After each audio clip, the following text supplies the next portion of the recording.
Alô Central do Enem, dando aí continuidade ao nosso tema, estamos trabalhando o processo de construção do Estado no Brasil.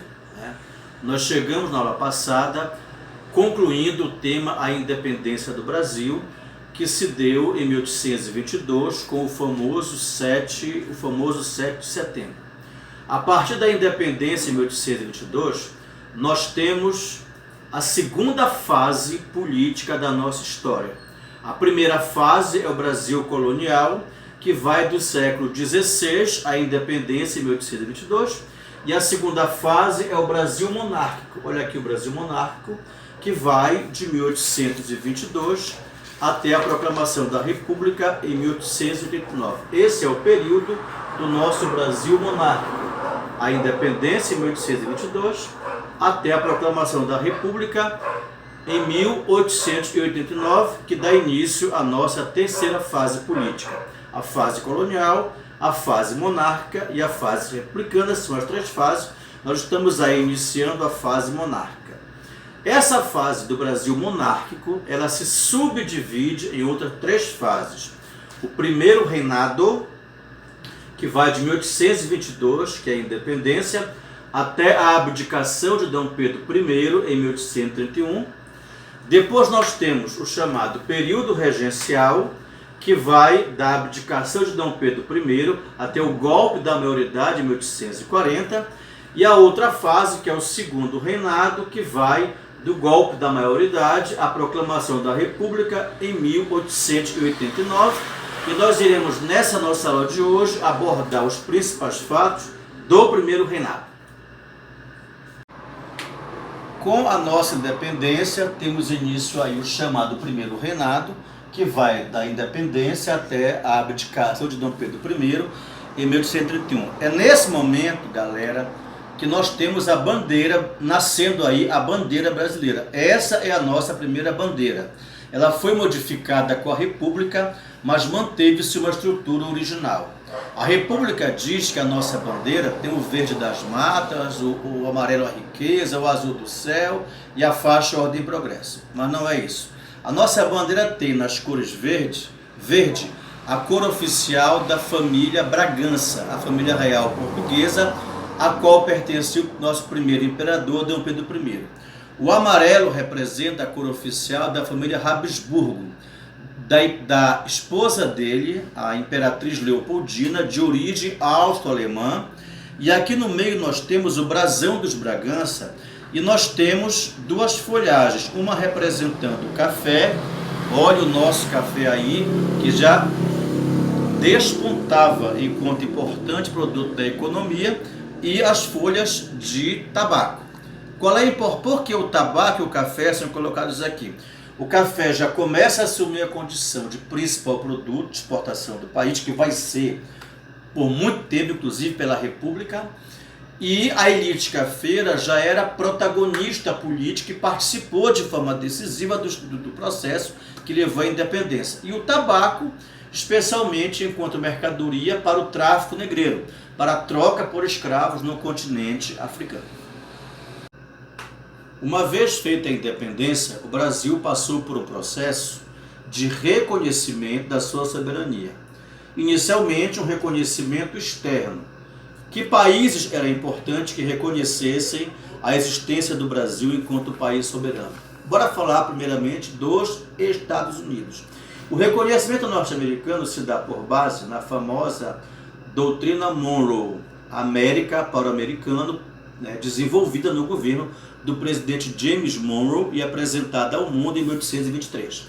Por essa doutrina, os norte-americanos se autoproclamavam protetores do continente e não aceitavam intervenções europeias nos assuntos internos dos recém-nascidos países da América Latina.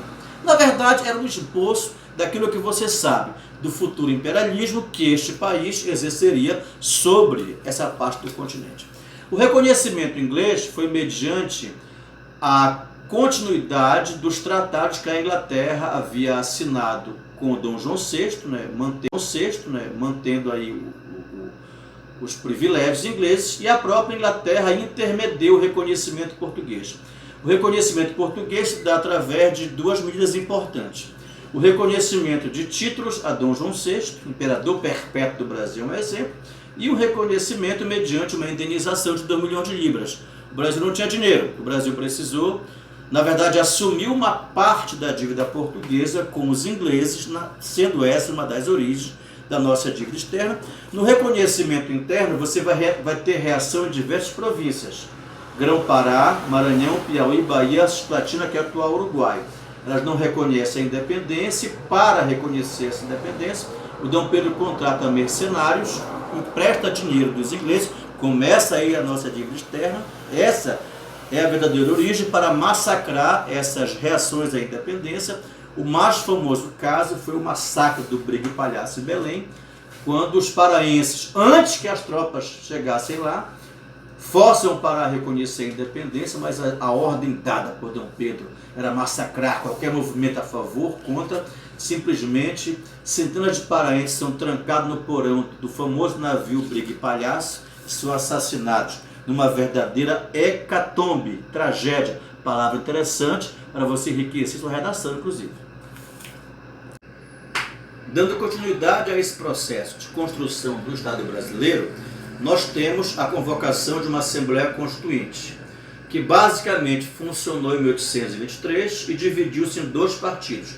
O Partido Português, que tinha interesse centralista, defendia a monarquia absoluta, inclusive até com tendência de recolonização do Brasil, e o Partido Brasileiro, de caráter mais descentralizador, que defendia a subordinação do monarca ao parlamento.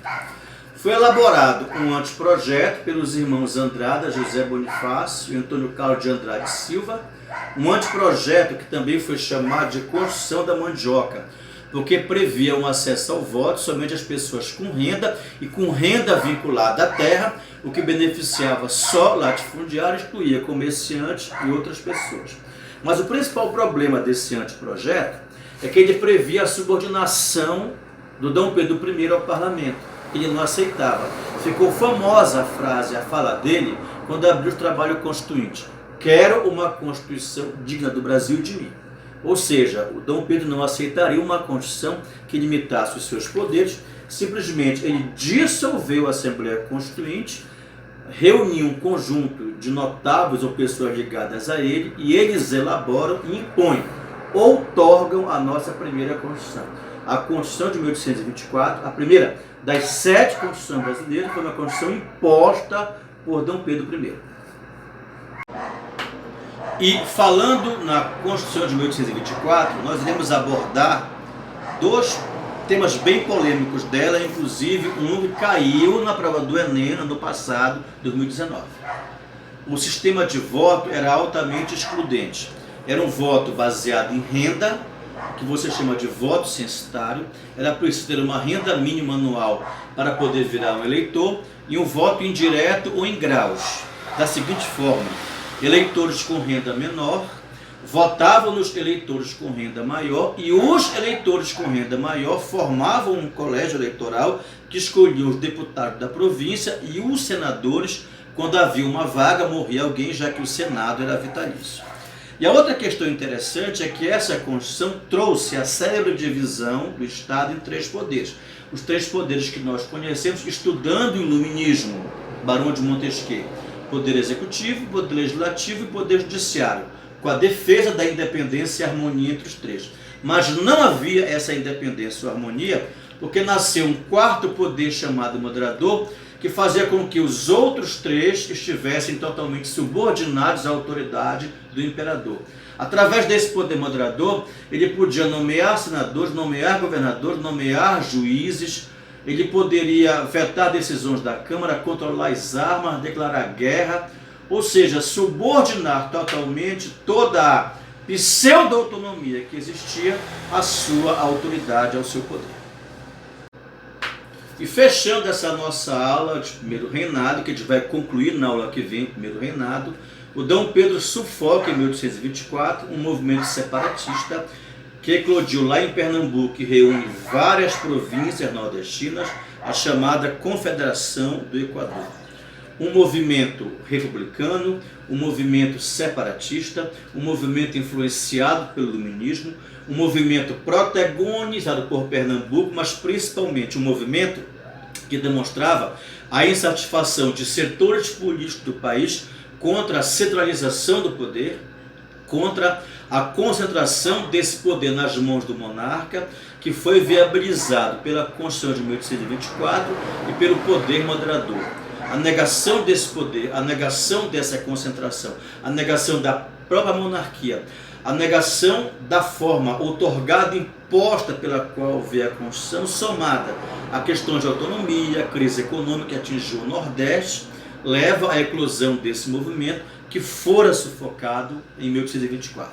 Aí na próxima aula a gente fecha o primeiro reinado trabalhando a Guerra Cisplatina e as razões pelas quais o governo de Dom Pedro I entrou em crise e levou a sua abdicação em 1831.